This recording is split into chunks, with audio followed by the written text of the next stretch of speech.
Good evening, everybody, and welcome to RMIT's Postgraduate Month. Tonight, I'm here to talk about the mental health program, the Masters in Mental Health Nursing and the Graduate Diploma in Mental Health Nursing. I'm Phil Maud, I'm the Program Manager, and I've run this program for probably 9 years now, and it's one of the big postgraduate growth programs at RMIT. It's been a successful program.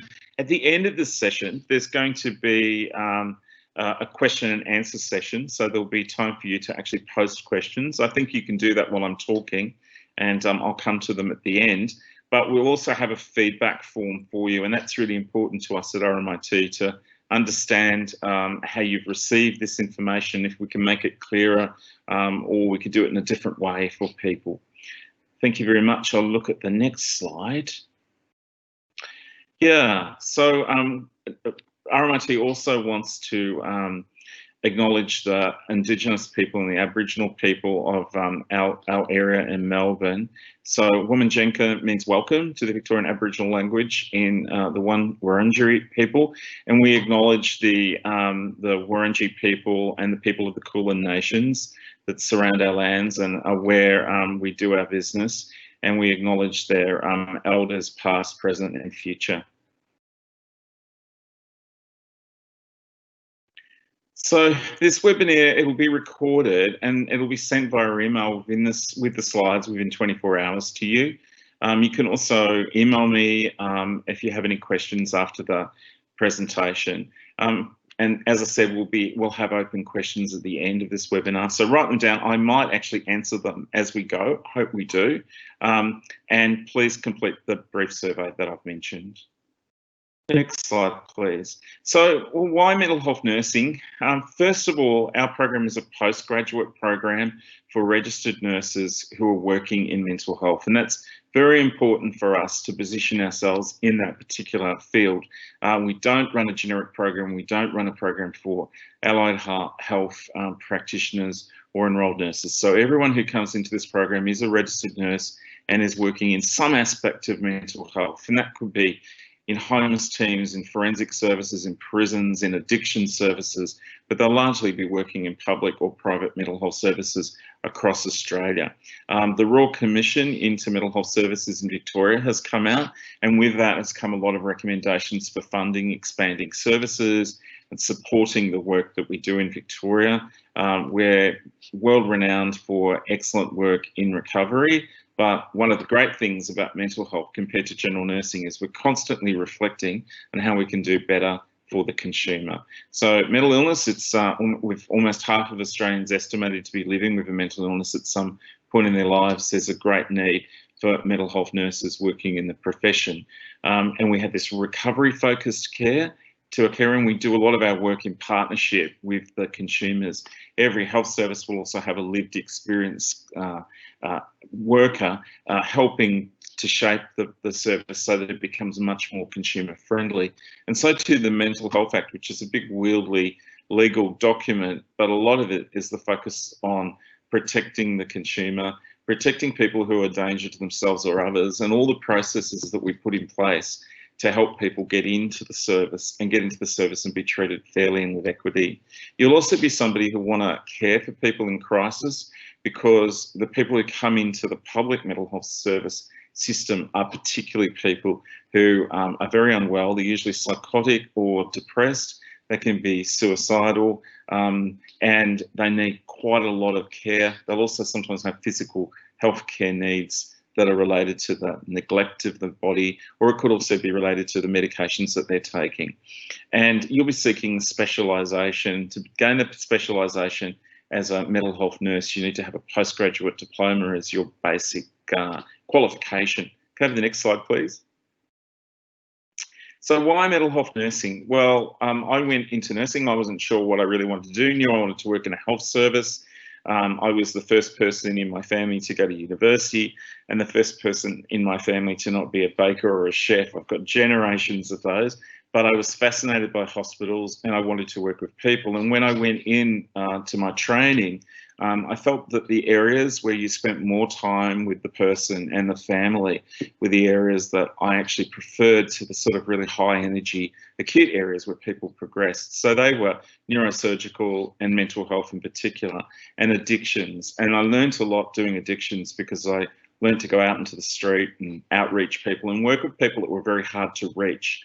It also made my work as a mental health nurse much more robust, I think, because everyone seems to have some sort of addictions problem across the course of their life. So you'd want to start your career in mental health nursing on day one of your graduate year, and these mental health graduate year programs that we've got across the country, particularly rich ones in Victoria and Western Australia, lead you on a pathway with advanced standing into postgraduate studies. And this offers you recognition for the work that you do in those graduate year programs. Those graduate year programs are very rich with theory, assessment, and the skills that you learn on the job. We like these structured and supported mental health grad years that run in Victoria and Western Australia, and there's lots of opportunity for mental health nurses for promotion, especially those who have completed GD 158.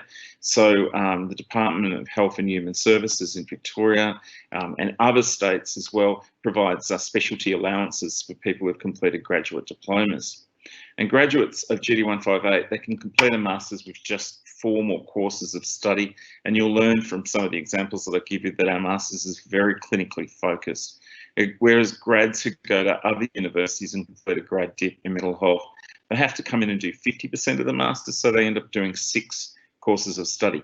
So I guess where you wish to go for your graduate diploma is a very important decision to make, because if you then want to go on to do a master's level program, it will be shorter if you stay with the university that you started with. Next slide, please. Thank you. So why mental health nursing? We're the largest postgraduate mental health nursing program in Australia. We've grown from a small program to a very large program, although the program at RMIT has been around for a very long time. So we've currently got 238 students in GD 158, the graduate diploma, and 93 in the masters. And I just looked at some figures the other day. In the masters, 100% of all the people are working full time. In the graduate diploma, 95% are working full time. And so most of our students are studying part-time and using a flexible mode. Students are from all over Australia, and we've also had students, Australian citizens, who are working overseas. So we have an on-campus and online experience, and people have found that flexibility very useful, particularly if you're doing shift work. Our focus is on mental health nursing and not generic or multidisciplinary courses. So when you look at the program, you'll see that it's very focused on the actual work that mental health nurses do, and so are the assessments that we do in the program. You can enter and exit with a graduate diploma and come back to do the Masters in Mental Health Nursing in 10 years from graduating from the graduate diploma if you want to, or you can enrol and commit to a Masters in Mental Health Nursing. And in the last 12 months, we're actually exiting people with the postgraduate diploma, people who are enrolled in the Masters. They're allowed to exit with a postgraduate diploma, so they get that certificate allowance, but they just continue on. Then we have students in industry who consistently give feedback that the program is relevant to their practice and their career. We have 2 intakes a year, but they're only on the traditional semesters. Semester 1 of the year, the program which starts in March, and semester 2 which starts in July. We offer Commonwealth supported places. Now here it says it's 1/3 the cost of other programs. This is actually quite correct. However, the Commonwealth government has just brought in new funding arrangements, and surprise, surprise, nursing has become cheaper. So the full cost of a Commonwealth supported place is advertised on the RMIT website at the moment at $3,700, and if you completed a graduate program, it will be less than that. And we have easy recognition of prior learning for completed approved mental health grad year programs and for clinical practice hours already completed, which gives you advanced standing into our programs. Next slide, please. Thank you.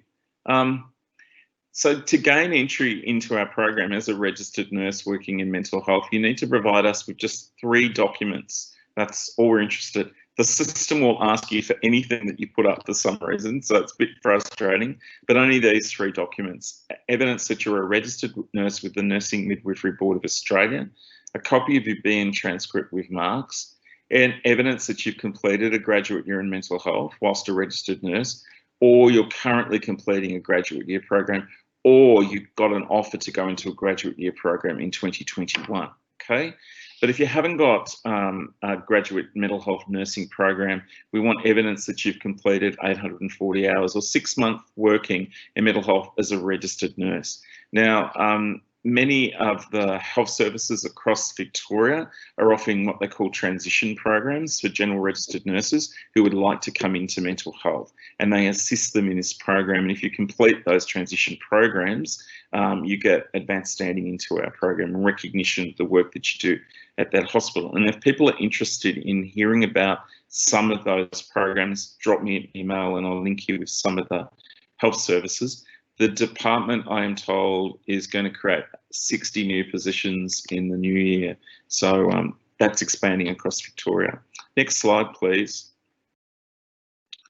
So this is progress for graduates from approved mental health graduate nursing programs. So they'll apply part-time Commonwealth supported place. And some people get a bit confused about this, but you're working full-time, so it's difficult to do the program full-time if you're working full-time, but also you'd apply part-time because you're only probably doing 5 of the 8 courses, because for most of the graduate mental health nursing programs, and you can contact me if you want to know if yours is one of them, you'll get advanced standing of 3 of the 8 courses. So we say don't enroll in these 3 courses, but do these courses across a year. So you can see you're doing only 3 courses in year 1 and 2 in year 2. You're actually part-time, and you can actually take that over 18 months. And I have had students who have said, I'm so busy and I have so much going on in my life at the moment, is it okay to just do 1 course a semester? So we have students doing that as well and doing really well. We would rather you pace yourself and end up with a really good result and be happy with the program and learn across the course of time than race through, you know, and not do as well. Next slide, please. So these are some outlines of some of the courses that you would do, and I've only selected some of these. So Foundations of Mental Health Nursing, it's a fairly introductory course, and it looks at your communication with consumers, with clinical reports, and communications with a multidisciplinary team. It introduces you to clinical interviewing, which can be quite difficult when a person is psychotic, or they're mute, or they're difficult to engage, or they're aggressive and angry. Quite difficult sometimes. So it will unpack some of the skills that we learn as mental health nurses to work with people that can be a little bit challenging. And those challenging people can sometimes be family members as well, who are upset or distressed about what's happened to their family member and unsure about what's going on. Next slide, please. Now, this is Therapeutic Initiatives in Mental Health Nursing. It's one of my courses, so I like it very much. But it's a course that's got a lot of clinical therapy type skills in it. We do an overview of therapeutic approaches. We look at sort of the history of them all. We look at some stuff around trauma-informed care. We look at some nursing models. But in particular, we look at William Miller's very good work around motivational interviewing. When I learned about this, it changed my life. So I think it's something that's really worth looking at. And then we look at dialectical behavioural therapy that works with borderline personality disorder, ACT, brief solution, focused intervention, but we focus on cognitive behavioural therapy in this program. So it gives you a broad overview of therapies, but allows you to actually sort of like think about them and then think about how you'd like to move on further on into your masters and use these therapies. And the assessment for this is very practical. So it's looking at the use of motivational interviewing and a therapy to work with a particular consumer that you're working with in the hospital. So it's not just going and reading the literature, it's about applying it to actual practice. Next slide, please.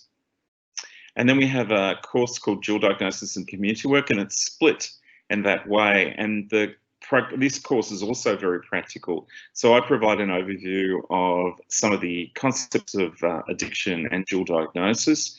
And then the second part looks at different types of community type care that you'll see in the mental health setting. So how we do triage, how community teams work, how we work in consultation liaison and emergency CAT interventions, how we do case coordination, recovery focused care and crisis assessment and intervention.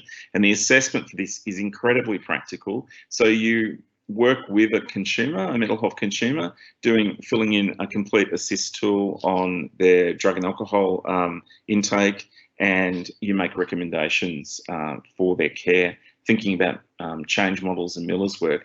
And the community work is you go and speak with a clinician who's working in a homeless team or triage team, find out about their role and find out what you can find out about the literature about their role. And we see this as an opportunity for you to actually, in your health service, go and speak to people about the potential of moving into community roles and advanced care roles when you complete the graduate diploma. So next slide, please. And assessment and analysis is a course that we've had since for probably 10 years now, and we never change it because we really think it's a great course. We haven't even changed the name of this course. And this course looks at all the types of assessments and skills that we'll do in mental health nursing. And you'll also find that people in the discussion threads when they're discussing this, or if they're on campus, if they come on campus, they'll be talking about what's happening locally. So how is assessment conducted in a forensic setting compared to, say, a healthcare service like Eastern Health?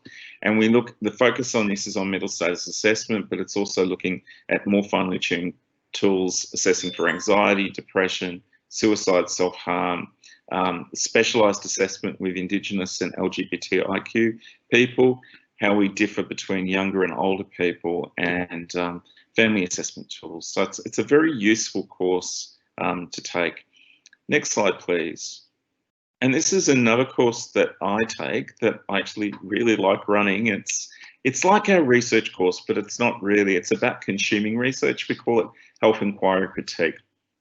And so in this course, you learn quite a lot around critical appraisal of literature, and you learn a lot around writing. And I usually do writing and writing circles with people while we're doing this course. We have Collaborate Ultra sessions where we discuss papers, and all the papers are clinically relevant to mental health. So you'll have practice in critiquing papers, and then the second large paper that you'll do will be a literature review of a search strategy. And each week we teach you how to do these. So people going, I don't want to do this course, it's going to be really difficult. And I see my job as converting you and convincing you that it's not that difficult at all. And at this time of the year, which is the end of the semester, people are saying, well, I'm so glad I got through that, and boy, I learnt a lot. So that's my job is successful then. Next slide, please. So there's some examples of some of the courses that we've got in the program, but they are available up on the web. And thanks for listening to the program and what we're running here at RMIT.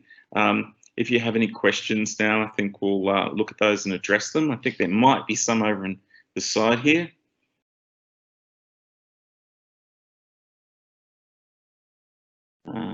What kind of work experience opportunities are there? What kind of study load can I expect if I enroll part-time? Okay, so work experience is usually done in the clinical practice area. We don't send people out on work experience. So part of the entry into the program is that you need to be working in a mental health setting, or you need to have completed a graduate year or be completing a graduate year. We have a course called NURS 1049. It's called Mental Health Clinical Portfolio. And so people who come in who meet the 840 of clinical hours actually can apply for recognition of prior learning for that course. So that's kind of how we manage the clinical hours in the program. And the study load, well, very used. I think a lot of people come in and think, well, I've just got a 2-hour lecture and a tutorial once a week, so that's not going to be very hard to do. But the university very usefully says that each course will be around 120 hours of work. So you need to really think about that. And the 120 hours, when you really think about it, it adds up to doing the lectures, doing the tutorials, looking at the readings, looking at the assessment that you've got to do and planning for that, stopping, reflecting, thinking, and actually writing the assessment and doing this assessment and submitting it. So it all takes up time, and it also all takes up time in an environment where you're busy working and you've also got a life, you know. I asked my students this semester about that, having a life, and someone said the only thing I do is have my nails done. That's all I do. What do people do with their life? But another person said, I'm having a baby. I'm running a business as well as working full time in the hospital, and I really needed help with planning for that. So think about that, and also think about talking with your family and your partners about committing to further study and how they'll help you to make the space to do that, because that's what's successful in completing a course, is actually finding the time to do it.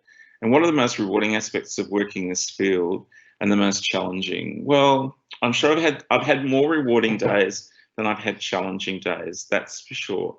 The collegiality in the wards, and I do still really love and miss working in the hospitals. The environment to me is a really great environment where everyone's going in to make sure that the experience for people is the best that we can possibly give them. Challenging aspects to it, I think sometimes there's not enough time. Sometimes you see people deteriorate. Of course, we have suicides as well, so that can be quite, it can impact on people. And I think one of the most challenging things for me has been seeing children who are not necessarily mentally ill, but they're living in with families that you know, are not entirely supportive for them, and then trying to make decisions about what you're going to do around that. So meeting consumers and learning from them, being a young nurse walking along a riverbank with a woman who had made an attempt on her life and was recovering, and she was telling me all these things about what, you know, life's disappointments and how she got through them, and it made me aware how strong some people are and how much I had to learn. Do you foresee the demand for mental health services continuing? Yes, absolutely. I don't think we'll be replaced by a robot too soon. Although online services have been very helpful during COVID-19, people, particularly when they're unwell, really want to reach out to people and be with people. And sometimes it's not just about the talking or the caring, sometimes it's just being there with the person and even having silence or letting them talk through their problems and problem solve themselves. So being a bit of a sounding board. So I can't see that being replaced. And yes, unfortunately, there's always a great need in our community, you know, like an enormous need for mental health care. Can you tell us a bit more? Can you tell us a bit more about the different workplaces graduates have ended up? Yeah, so I can tell you that they work in a whole variety of areas, and when they're doing the graduate years, they tend to work more in the public or private wards. And then when they complete the graduate diploma, they'll go into roles like case management, community roles, or they may be shift leaders on the wards, continuing to work on the wards. They may train to be managers. They may do further studies outside of nursing. They may go into addictions. They may go into forensic specialty care. And some people have gone on to do nurse practitioner. The majority of people who are completing the master's program are kind of at a more advanced level. So they're working in community teams, they're working in new innovations. We've got these programs that outreach specifically for youth and help them with all the challenges that they experience. So the world's kind of your oyster, and you can subspecialise within the specialty of mental health, for sure. So, for example, child and adolescence is not an area that I've particularly been interested in working in. I like working with adult type people, like around 18 onwards, and I've particularly liked working in addictions, which is not for everybody, but I've really liked working in that particular area. How has COVID-19 pandemic impacted the delivery of the programs? Well, our programs are on campus, and we record the lectures for students that can't come to campus. So obviously, if you're in Broome, you can't come to campus. I'd like to go to Broome and see you there. So what's happened is from March, when the university closed down, I think we had 3 weeks of the semester, and then we moved to online completely. So now I give lectures in my dining room with the dog snoring very loudly next to me, as he is doing again now, even though I woke him up just before. And that interaction that you have in the classroom is really missed. I understand in semester 1 of 2021 will probably be still online. But I have really enjoyed the interactive Collaborate Ultra sessions that we've been running with students. I've got a meeting on Wednesday where I'm going to talk to staff about how they'd like to progress that. So some students have mentioned to me that they've missed having on-campus experiences. And I think this is a really great strength for this program, that it's flexible, that we try and run it on campus. You can come once, you can come for 12 weeks, or you don't have to come at all. But I'm constantly thinking about trying to engage those people that are at a distance and keep them into the group and keep them, engaged in what we're doing. Is the qualification recognised overseas? Well, that's a big question. It is recognised overseas, but to get registered in the UK, Canada and America is quite a problem. So, well, it's quite a process. So, for example, I have a girl that did her master's with us and was a graduate with me at the hospital, actually. She was a brilliant young girl and was completely committed to mental health nursing, went to Scotland, and she was working for, I think, about 6 months doing bar work and stuff before she could get registered. It took that long, but she did actually manage to get registered, and I had to fill in forms and complete forms for her and get them to the UK Registering Authority. And each state in the United States has a different level of registration with different registration requirements. So we can talk about that with you if you want to. Is it group work or is it mostly individual studies? That's a question that I had recently when we did the review of the program, and they thought we should put more group work into the program. No, we don't have group work in the program. And I had a student the other day say, I came to this program because there wasn't group work. I think it's very difficult to work and do this and not sort of organise your own time. So everything is individual. Although in the very final course that we do, which is called Health Research Project in the Masters, there's an opportunity to do group work if you wish to.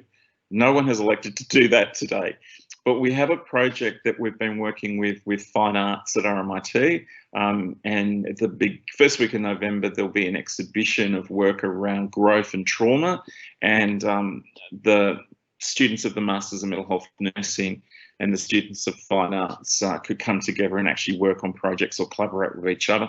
They chose to do that, but they chose to do individual things around that theme. Have graduates progressed to management positions? Yes, they have actually progressed to management positions. We've got people who are in education. We've got people working casually with us at the moment, 3 graduates of the master's program, and I'm hoping one of them will be employed into a role for 2021. We've got a graduate who became a consultation liaison nurse for my hospital. And then she acted in the nurse unit manager role, and now she's in a more global management role at Caulfield Hospital. So yes, there's opportunities to go into management, and I found hospitals will actually progress you into quite a lot of support around management and leadership training once you've completed the graduate diploma. There's certainly great opportunities for you to do shift leadership. Under the enterprise agreement, for mental health services, you need to have a graduate diploma in mental health nursing to be a shift leader and to be paid for that, and to also work in grade 4 positions in the community and beyond. So once you have that qualification, you're in a smaller pool of people who can be promoted. Can you please expand on what you mean by recovery focused care and what's the alternative? So the alternative is, I think, what they call the medical model, or what they've called the medical model for ages, where you get a diagnosis and then you go on a pathway of care through that diagnosis. And it's a bit hard to unpack in a message, but if you're given a diagnosis of schizophrenia and then all of a sudden you're labelled as a schizophrenic, it means that there's certain things that society will expect about you, that you're a bit out of control. But the recovery focused care belief is that people will not necessarily become chronic. People will recover from their illness. People have depression, but they recover from that and they can learn from that experience. And we use techniques where we ask people to look for the early warning signs of them relapsing, and we teach them those things. So your early warning sign might be that all of a sudden you stop sleeping and you can't sleep and you become really restless and agitated. Or it might be that you become irritable, or that you become mute and don't want to talk with people. And they're the early warning signs that you look out for, and we teach people to seek out for help and support. So a lot of it is around engaging with the consumer and helping them to self-monitor their needs and what their health status is at any one point in time. Any other questions? But they were great questions. Thank you for that. Questions that made me think are great. Much, much better than how much will I earn when I finish this course. So last question, is there still stigma around mental illness? Look, absolutely, absolutely for sure there is, and certainly around particular diagnosis of mental illness, there's stigma around that. I think society's come a long way, but I was just talking about the election in the United States before that. Look at how the candidates are sort of like throwing shame on people to sort of indicate that they're not capable, they're not good enough, they're not perfect enough, they're supposedly mentally ill, or they've got some sort of dementia to them. Oh, don't ask me how much I'll earn. So last question, stigma around mental illness. So, but with stigma, with destigmatizing people, people can personally stigmatize themselves as well. So part of the role of a mental health nurse is about empowering people to understand their illness and to understand that that's not, doesn't limit a description of who they are. They are not a schizophrenic. They're a person with an illness called schizophrenia, and that they can manage it. And about a third of people who develop psychosis never see it again, never have it again. So thank you very much for attending tonight, and please complete the online survey for feedback for us. And thank you for participating in the question and answer session. Hope we see you in the program in 2021. Bye, everyone.